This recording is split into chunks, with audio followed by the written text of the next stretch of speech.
آج ہم تاریخ کے ایک ایسے قصے کی بات کریں گے جو صرف ایک کہانی نہیں بلکہ ایک بہت بڑی وارننگ ہے۔ یہ قصہ ہے حضرت لوط علیہ السلام اور ان کی قوم کا، اور اس پر نازل ہونے والے خدائی فیصلے کا۔ تو سوال یہ اٹھتا ہے کہ آخر ہوتا کیا ہے جب اللہ کی طرف سے آئی ہوئی ایک کھلی وارننگ کو پوری طرح نظر انداز کر دیا جائے، جب ایک قوم جان بوجھ کر سرکشی کا راستہ اختیار کر لے؟ اس کا جواب ہمیں اس قصے میں ملے گا۔ تو کہانی شروع ہوتی ہے ایک بہت ہی مشکل مشن سے۔ یہ مشن سونپا گیا تھا حضرت لوط علیہ السلام کو، جو حضرت ابراہیم علیہ السلام کے بھتیجے تھے۔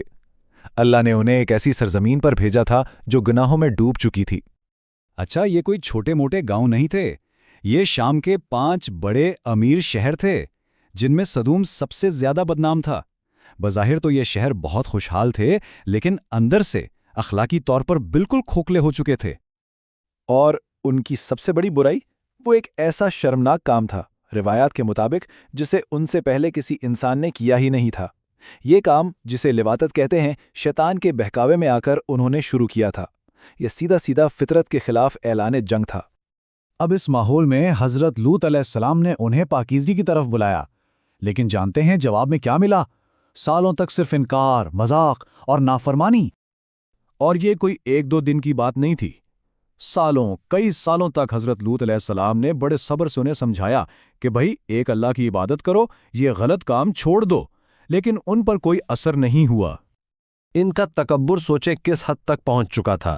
جب ان سے کہا جاتا کہ باز آ جاؤ تو وہ مذاق اڑاتے اور کہتے، اچھا اگر تم سچے ہو نا تو لے آؤ اللہ کا عذاب۔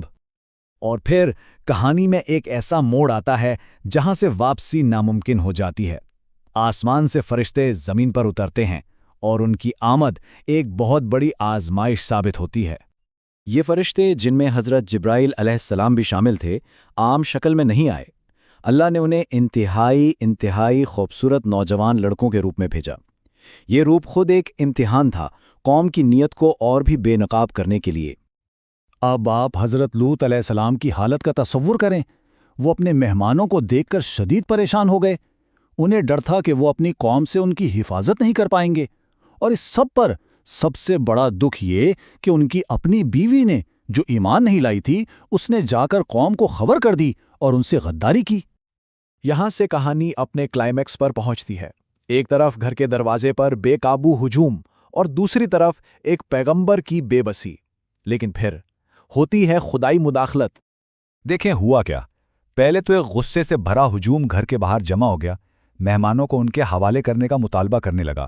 حضرت لوط علیہ السلام نے آخری کوشش کی، انہیں حلال رشتے کی پیشکش کی تاکہ وہ اس گناہ سے باز آ جائیں، لیکن جب وہ نہیں مانے تو مہمانوں نے اپنی اصلیت ظاہر کر دی کہ وہ انسان نہیں، اللہ کے بھیجے ہوئے فرشتے ہیں۔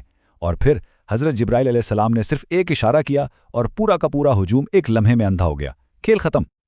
تو اب وقت آ گیا تھا خدائی فیصلے کا۔ سدوم اور اس کے آس پاس کی بستیوں کا وقت پورا ہو چکا تھا۔ فرشتوں نے حضرت لوط علیہ السلام کو نکل جانے کا حکم دے دیا۔ حکم بالکل واضح تھا۔ حضرت لوط علیہ السلام اور جو لوگ ان پر ایمان لائے تھے، انہیں کہا گیا کہ راتوں رات یہاں سے نکل جاؤ، اور ایک شرط تھی، پیچھے مڑ کر بالکل نہیں دیکھنا۔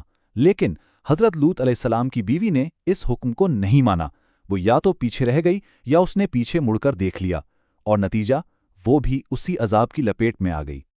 اور وہ عذاب کیسا تھا؟ وہ کوئی ایک عذاب نہیں تھا۔ آسمان سے پتھر برسائے گئے، ایک زبردست جھٹکے سے پوری زمین کو جڑ سے اکھاڑ کر آسمان کی طرف اٹھایا گیا اور پھر الٹا پٹخ دیا گیا۔ ایک ہی لمحے میں وہ 5 شہر اور ان کی پوری آبادی صفحہ ہستی سے مٹا دی گئیں۔ تو اس ہولناک انجام کے بعد بچا کیا؟ اور اس پورے قصے میں آنے والے ہر دور کے انسانوں کے لیے سبق کیا ہے؟ اس پوری تباہی میں سے حضرت لوط علیہ السلام اور ان کے ساتھ جو چند ایمان والے تھے، انہیں اللہ نے بچا لیا، اور روایات کے مطابق اس واقعے کے بعد بھی حضرت لوط علیہ السلام 7 سال تک زندہ رہے اور اللہ کا پیغام لوگوں تک پہنچاتے رہے۔ یہ کہانی اصل میں ایک لکیر کھینچ دیتی ہے، ایک حد مقرر کرتی ہے۔ یہ ہمیں بتاتی ہے کہ جب کوئی معاشرہ، کوئی سوسائٹی اپنی اخلاقی اور فطری بنیادوں کو ہی چھوڑ دیتی ہے تو اس کی تباہی یقینی ہو جاتی ہے۔ یہ ایک لازمی نتیجہ ہے۔ تو اگر اس قصے کو سمجھنے میں ہماری اس کوشش نے تھوڑی بھی مدد کی ہو تو اس پیغام کو آگے بڑھانے میں ہماری مدد کریں۔ اس چینل کو لائک کریں، شیئر کریں اور سبسکرائب ضرور کریں تاکہ ایسی مزید اہم کہانیاں ہم سب تک پہنچتی رہیں۔ بہت شکریہ۔